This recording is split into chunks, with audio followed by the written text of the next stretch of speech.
Bonjour tout le monde, alors aujourd'hui on se retrouve pour un nouveau tuto pour réaliser la technique du pearl. Il s'agit de cette technique où on va retrouver donc cet esprit de nuage, un peu effet coton, donc avec un côté très doux, c'est vraiment très sympa comme technique à réaliser.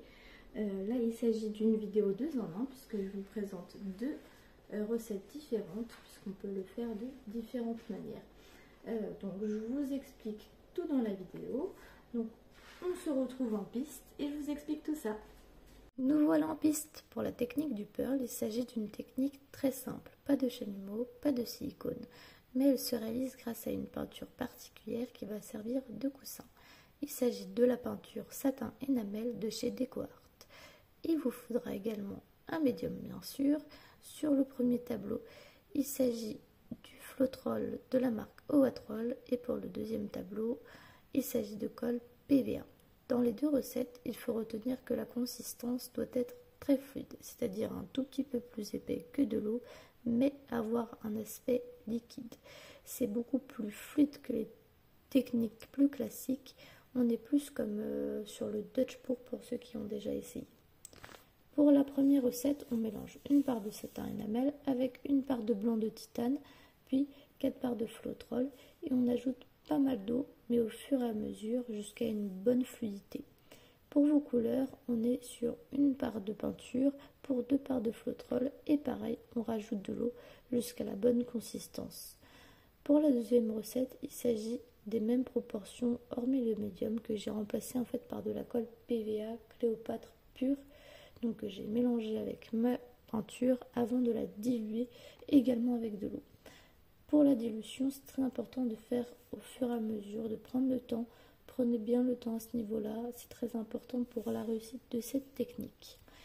Donc, puisque tout va reposer pour cette technique sur vraiment la fluidité, après ça repose également bien sûr sur autre chose comme l'étirement, car il faut penser que c'est grâce au frottement des deux types de peinture que on va avoir cette réaction de perles. Donc il ne faut pas hésiter à bien étirer, il faut essayer le plus possible de chasser en fait, d'essayer de faire partir le plus possible cette peinture pour avoir cet esprit de perles. Il est également important donc, pour avoir un joli tableau dans l'ensemble de choisir des couleurs forcément qui vont bien contraster. Pas besoin d'en mettre beaucoup, je pense que 3 maxi c'est déjà très bien.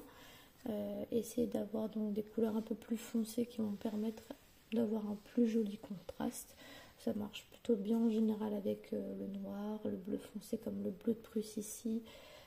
Voilà, ça va être des couleurs très sympas à utiliser.